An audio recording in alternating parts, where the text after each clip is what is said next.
तो गाइस कैसे हैं आप सब लोग। गार्ड्स राम के एपिसोड 453 के साथ हाजिर हूं। तो लास्ट एपिसोड के एंड पे हमने देखा था कि लू गुइजी मकारी के साथ अटैक कर देती है हमारे जुंची के ऊपर, लेकिन वहां पर पोइजन रस्ते में आकर उस अटैक को ब्लॉक कर लेता है, जिसकी वजह से हमारी जुंची की मास्टर बहुत ज्यादा गुस्से में हो जाती है और उसे कहते हैं कि तुमने गलती कर दी, अब तुम्हें यहाँ पर मरना होगा। और वो बड़ी तेजी के साथ उसके ऊपर अटैक करने के लिए आगे बढ़ती है, अपनी पावर्स को रिलीज करती है और गुइजी वहां पर से भागने की कोशिश कर रही होती है, लेकिन इसी के साथ ही वहां पर मास्टर झूठियान बीच में आ जाते हैं और आकर उसे रोकने की कोशिश करते हैं और कहते हैं पहले मास्टर प्लीज ऐसा मत करे, प्लीज ऐसा मत करे, इसे मेरी खातिर यहाँ पर से जाने दे, उससे गलती होगी लेकिन उसे यहाँ पर मारे मत, वरना इसके कॉन्सिक्वेंसेस बहुत ज्यादा बुरे हो सकते हैं। लेकिन हमारी स्नो क्वीन जो होती है बहुत ज्यादा गुस्से में होती है और उसकी बात को भी इग्नोर कर देती है। वो एम्परर झूठियान की बात को इग्नोर करते के साथ ही अपनी पावर्स को रिलीज करके उसके ऊपर अटैक कर देती है, जिसकी वजह से लू गुइजी का एक बाजू कट जाता है। लू गुइजी वहीं पर गिरकर जोर जोर से चिल्लाना शुरू कर देती है, लेकिन हमारी मास्टर यहाँ पर भी नहीं रुकती और वो अपनी तलवार लेकर उसको जान से मारने के लिए आगे बढ़ती है और अपनी तलवार को उसकी तरफ सामने की तरफ स्टैब करती है। लू गुइजी उसकी तलवार के साथ मरने वाली थी कि इसी के साथ ही मून गार्ड एम्परर वहां पर बीच में आ जाती हैं और आकर उसकी तलवार को पकड़ लेती हैं और कहती हैं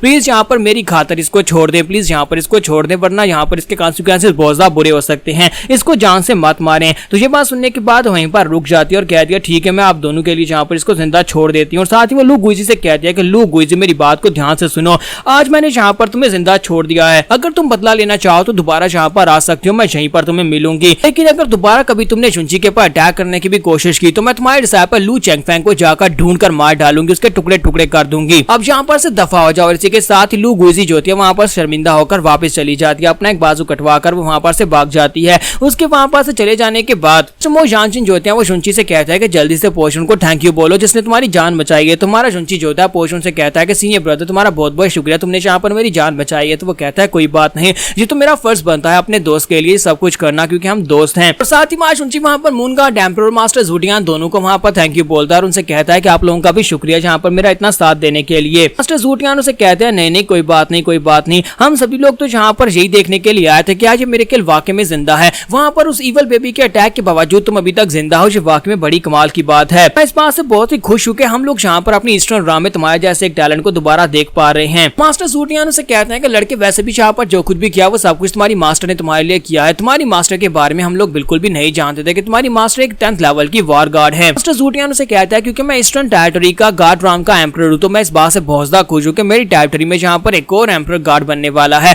और साथ ही तुम्हारे जैसा एक जीनियस जिसके बारे में यहाँ पर सन ऑफ गार्ड उसकी प्रोफेसी है कि वो सन ऑफ गार्ड बनेगा, तुम भी यहाँ पर अभी तक जिंदा हो। है कि अब हमारे पास यहाँ पर उस कैटास्ट्रोफी से फाइट करने के चांसेस बढ़ गए हैं। तो मो जानचिन उसे कहते हैं कि हाँ आपने बिल्कुल ठीक कहा, अब हम लोग यहाँ पर उस ब्लैक एनर्जी के साथ फाइट कर सकते हैं, उस क्रिम्जन एनर्जी जो कि स्पेस के अंदर क्रैक्स पड़े हैं। तो इसी के साथ ही एम्परर से कहते हैं कि हमारे लिए बहुत अच्छी बात है कि हमारा जुंची अभी तक जिंदा है। यहीं पर बात करते हैं कि तुम्हें एक झटका लगता है। तुम्हारा जुंची कहता है कि मास्टर झूठियान आपको क्या हुआ, क्या आपको कोई चोट लगी है? तो वो कहता है कि ये सब कुछ इवल बेबी की वजह से हुआ है, उस इवल बेबी के अटैक्स की वजह से मेरी बॉडी के ऊपर इतनी बुरी तरह से बैकलैशेस पड़ी हैं और उसकी डार्क एनर्जी अभी तक मेरी बॉडी के अंदर है, जिसकी वजह से मैं अपने आप को हील नहीं कर पा रहा। जुंची कहता है कि उस इवल बेबी वाले इंसिडेंट को तकरीबन 3 साल गुजर चुके हैं और 3 साल के बाद भी अभी तक यहाँ पर आपकी बॉडी के अंदर से डार्क एनर्जी अभी तक निकली क्यों नहीं है? तो वो कहते हैं कि खुद से हम लोग इस डार्क एनर्जी को नहीं निकाल सकते। मेरे अलावा और भी गार्ड एम्परर्स जो कि उस फाइट में उन्होंने हिस्सा लिया था वो सभी लोग बहुत ही बुरी तरह जख्मी हुए थे, यहाँ तक कि वहां पर मून गार्ड एम्परर जो थे उन्होंने अपनी जान गंवा दी थी। बॉडी के अंदर जो डार्क एनर्जी है उस डार्क एनर्जी को जल्दी से जल्दी रिजोल्व करने का सिर्फ और सिर्फ एक ही तरीका है कि मुझे यहाँ पर लाइट पावर को यूज करना पड़ेगा और वो लाइट पावर इस वक्त सिर्फ वेस्टर्न टेरिटरी की ड्रैगन क्वीन के पास है। सिर्फ और सिर्फ ड्रैगन क्वीन उस पावर को यूज कर सकती है, लेकिन वो सर्कुलेशन में चली गई है। उसके बारे में पता चला है कि वो सर्कुलेशन में चली गई है, जहां तक कि ड्रैगन एम्परर भी उससे मिलने के लिए नहीं जा सकते, उसने उसको भी वहां पर से वापस भेज दिया।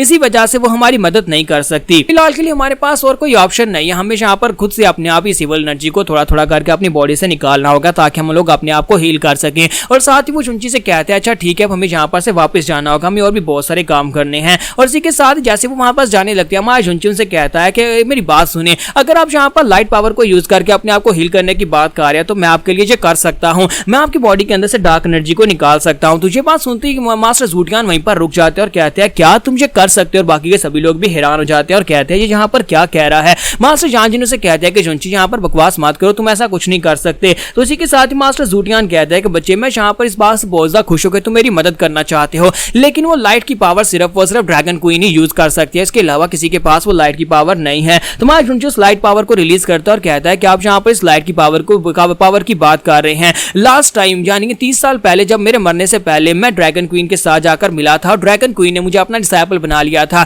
और उसने मुझे वहां पर कुछ साल रखा और मुझे ट्रेनिंग दी थी। वहां पर से ट्रेनिंग के दौरान उसने मुझे अपनी लाइट पावर को भी यूज करना सिखाया था। इसका मतलब यह है कि मैं उनकी लाइट पावर को यूज कर सकता हूँ। सीनियर शेंजी मेरी मास्टर है तो मैं उनके मेथड्स को यूज करके आपकी बॉडी के अंदर से डार्कनेस की एनर्जी को निकाल सकता हूँ। ये बात सुनते ही वो सभी लोग काफी ज्यादा हैरान होते हैं। स्पेशली मास्टर मो जानजिन जो होती है वो इस बात को लेकर काफी ज्यादा हैरान हो रही होती है और सोच रही होती है कि लाइट की पावर ऐसी तो किसी को ट्रांसफर नहीं की जा सकती, क्योंकि लाइट की पावर जो है एक बहुत ही पावरफुल और जेनेटिक पावर है। इसका मतलब यह है कि उसे यहाँ पर सिखाकर किसी को नहीं दिया जा सकता, बल्कि मुझे लगता है कि इन दोनों के दरमियान में कोई ना कोई रिलेशनशिप जरूर था जिसकी वजह से इसके पास अब उसकी लाइट की पावर्स हैं। मास्टर जूटियान खुश इस बात से होता है कि जुनची उनका इलाज कर सकता है, लेकिन वो हैरान इस बात से होते हैं कि ड्रैगन क्वीन ने अपनी पावर इस लड़के को कैसे दे दी, क्योंकि ड्रैगन क्वीन जो है वो हमेशा अकेले रहना पसंद करती है और कभी वो बाहर की दुनिया में नहीं आती और ना ही किसी से मिलती है। फिर उसने जुनची को ये पावर्स क्यों दे दी? तुम्हारा जुनची कहता है कि मैंने यहाँ पर उनके लिए कुछ किया था, इसी वजह से इसके बदले में उन्होंने यहाँ पर अपनी पावर्स मुझे दे दी हैं और मैं यहाँ पर उनकी परमिशन के बिना आपको सारी बात डिटेल में तो नहीं बता सकता। इसी वजह से मैं यहाँ पर आपकी मदद करने को तैयार हो गया हूँ। मैं यहाँ पर सिर्फ आपकी मदद करूंगा आपकी बॉडी के अंदर से डार्क एनर्जी को निकालने के लिए।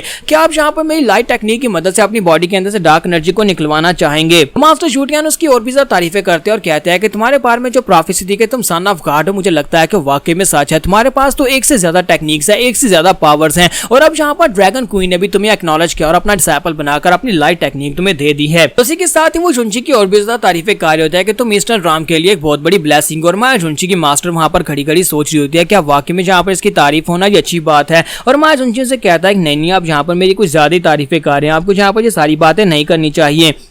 जुनची उनसे कहता है कि अगर आप चाहे तो मैं अभी यहाँ पर आपके ऊपर अपनी लाइट टेक्निक को यूज कर सकता हूँ और आपकी बॉडी को हील कर सकता हूँ। तो मिस मो जानजिन उनसे कहते हैं हाँ क्यों नहीं, आप यहाँ पर हमारी सॉन्ग सुनाओ राम के अंदर चलें, अपनी कॉन्फ्रेंस हॉल में चलते हैं, वहां पर जाकर ये आपकी बॉडी को हील करेगा जबकि मैं यहाँ पर पहरा दूंगी ताकि कोई भी यहाँ पर आकर इस प्रोसेस को डिस्टर्ब ना कर सके। तो यहाँ पर हमारी एपिसोड 453 का एंड हो जाता है। तो एपिसोड की एक्सप्लेनेशन अच्छी लगी हो तो कमेंट करके जरूर बताइएगा, वीडियो को लाइक करना मत भूलिएगा। Thank you.